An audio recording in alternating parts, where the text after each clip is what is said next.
ನಮಸ್ಕಾರ ಎಲ್ರಿಗೂ. ನಾವಿವತ್ತು ಬಂದಿರುವಂಥದ್ದು ಟೆಂಪಲ್ ಟೌನ್ ಅಂತ ಕರೆಯಲ್ಪಡೋ ಉಡುಪಿಗೆ. ಇಂದು ದಾರಿ ಉದ್ದಗಲಕ್ಕೂ ವಿದ್ಯುತ್ ಅಲಂಕಾರಗೊಳಿಸಿ ಈ ಪ್ರದೇಶವನ್ನು ಸುಂದರಗೊಳಿಸಿದ್ದಾರೆ. ಈ ಪರ್ಯಾಯದ ಮಹೋತ್ಸವದ ದಿನದಂದು ಇಲ್ಲಿ ಎಲ್ಲ ಮಾವಿನ ಮರಗಳು ಕೂಡ ಹೂ ಬಿಟ್ಟಿದ್ದು ಅದಕ್ಕೆ ರಂಗನ್ನು ತಂದುಕೊಟ್ಟಿದೆ. ಇದು ಇಲ್ಲಿಯ ಪಾರ್ಕಿಂಗ್ ಸ್ಥಳ. ಇಲ್ಲಿ ಫೈರ್ ತಂಡವು ಕೂಡ ಆಗಮಿಸಿದೆ. ಪೊಲೀಸ್ ಎಲ್ಲರೂ ಇಲ್ಲಿದ್ದಾರೆ, ಅಂದರೆ ಏನಾದರೂ ಅವಘಡ ಆಗದ ಹಾಗೆ ಇದು ಮಾಡಲಿಕ್ಕೆ. ಹಾಗೂ ಇದು ಇಲ್ಲಿಯ ದೇವಸ್ಥಾನದ ಮುಖ್ಯ ದ್ವಾರವಾಗಿದೆ. ಪರ್ಯಾಯ ಅಂದರೆ ಏನು ಅಂತ ಕೇಳೋರಿಗೆ, ಪ್ರತಿ 2 ವರ್ಷಕ್ಕೊಮ್ಮೆ ಶ್ರೀಕೃಷ್ಣನ ಪೂಜಾದಿ ಕೆಲಸ ಕಾರ್ಯಗಳನ್ನು ನಿರ್ವಹಿಸಲು ಅಧಿಕಾರ ಹಸ್ತಾಂತರ ಅಂತ ಹೇಳ್ತಾರೆ. ಅಂದರೆ ಈಗ ಇಲ್ಲಿಯವರೆಗೆ ಪುತ್ತಿಗೆ ಮಠಾಧೀಶರು ಅದನ್ನು ಹ್ಯಾಂಡಲ್ ಮಾಡ್ತಿದ್ರು, ಅಂದರೆ ಪೂಜೆ ಆಗಲಿ ಅಲ್ಲಿ ಅಧಿಕಾರವನ್ನು. ಈಗ ಇದನ್ನು ಶಿರೂರು ಮಠಕ್ಕೆ ಹಸ್ತಾಂತರ ಇವತ್ತು ಮಾಡ್ತಿದ್ದಾರೆ. ಸೊ ಇದು ಇಲ್ಲಿಯ ಉಗ್ರಾಣ, ಅಂದರೆ ಊಟಕ್ಕೆ ಏನು ವ್ಯವಸ್ಥೆ ಮಾಡ್ತಾರೆ ಅದಕ್ಕೆ ಸ್ಟಾಕ್ ಬಂದಿದೆ, ಎಲ್ಲ ಬಂದಿರೋದು ಇಲ್ಲಿ ಇರುತ್ತೆ. ಇದು ದೇವಸ್ಥಾನದ ಅಪೋಸಿಟ್ ಸೈಡಲ್ಲಿ ಇರೋದು, ಅಂದರೆ ನಾವು ಊಟಕ್ಕೆ ಏನು ಎಂಟ್ರಿ ಆಗ್ತೀವಿ ಆ ಪ್ರದೇಶ. ಇದೀಗ ದೇವಸ್ಥಾನದ ಸುತ್ತ ಇರುವಂಥ ಪ್ರದೇಶ.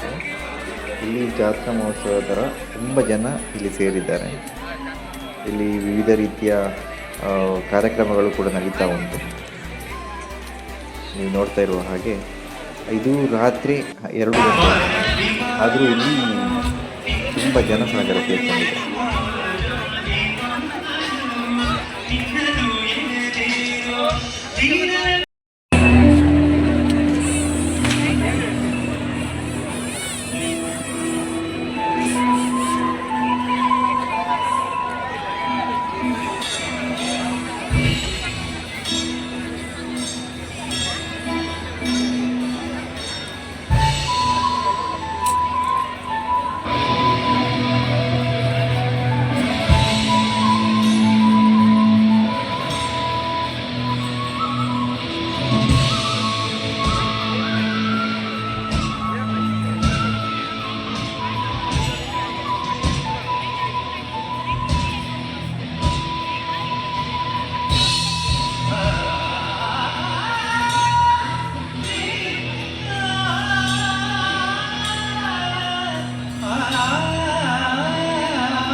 ಗೊತ್ತಿಲ್ಲ ಶಿವನೇ,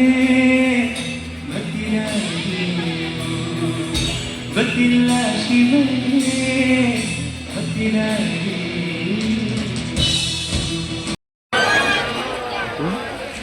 ಕನಕದಾಸರ ಕೆಂಡ. ಇಲ್ಲಿ ಏನಂತ ಹೇಳಿದರೆ, ಕೃಷ್ಣನು ಕನಕದಾಸರ ಭಕ್ತಿಗೆ ಮೆಚ್ಚಿ ಪೂರ್ವದಿಂದ ಪಶ್ಚಿಮವಾಗಿ ತೆಗೆದು ಗೋಡೆ ಹೊಡೆದು ಅವರಿಗೆ ದರ್ಶನ ನೀಡಿದ್ದ ಅಂತ ಹೇಳಿ ಒಂದು ಪ್ರತೀತಿ ಉಂಟು. ಸೊ ಇದರ ಬಗ್ಗೆ ಹಲವಾರು ಫಿಲ್ಮ್ ಕೂಡ ಆಗಿದೆ.